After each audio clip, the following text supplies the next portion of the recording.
when people don't show up every single weekend, because vacations are a thing, summer plans are a thing, it is quite a feat. So here is my attempt to do this really fast. I'm going to start with Colin, the tuba player, because I forgot his name earlier in rehearsal. So we've got Colin on tuba, Kunal, Cheryl, Carolyn, Fred, this is going out, Jazzy, and then we have Carl, Lucas, and Trey. Back at the percussion section, we have Addie and Gaston. And then in the saxophone section here, we have Sarah, Mitch, Abby. Bass clarinets, we have Brian, Rebecca. And then clarinets, we have Stephanie, Katie, Ryan. Then at flutes, we have Vivian, Cheryl. A lot of Cheryl names yet. We have Sherry, so that gets even more confusing. And then in the horn section, we have John, Luca, and Will.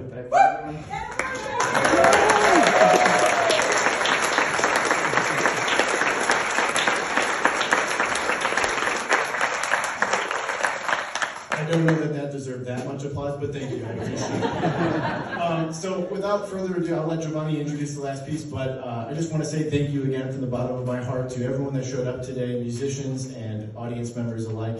It's such a joy to be able to share music and of this quality as well. They're a fantastic group and we're only going to get better. So make sure to mark your calendars for the last Sunday of July. It's going to be here as well, 2 p.m. We have another concert. Giovanni's going to come up.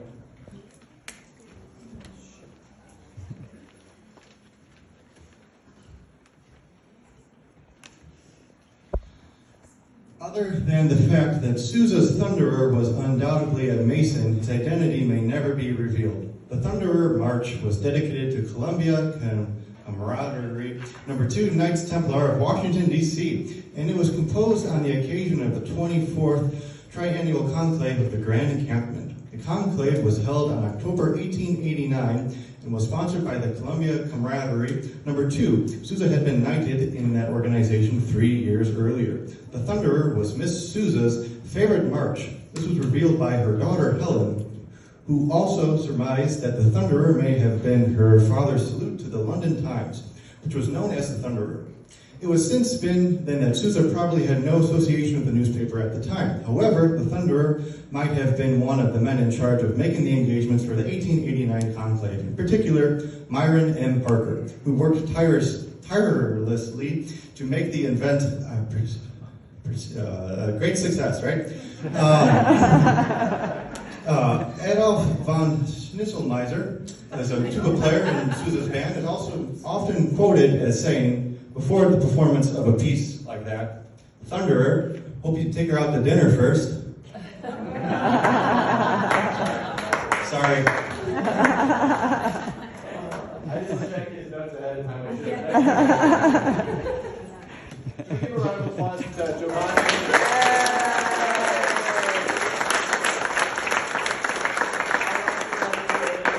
People in the group that this wouldn't be possible without. So we have our treasurer on this side, Cheryl. Do you want to stand up real quick? We have our new marketing chair, Abby, over here.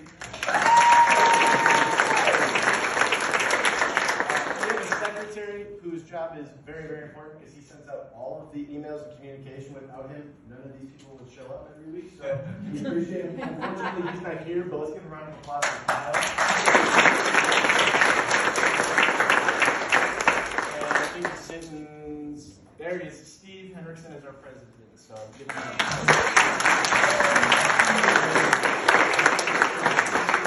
So it's not the end of a concert without Sousa's work. So here we go.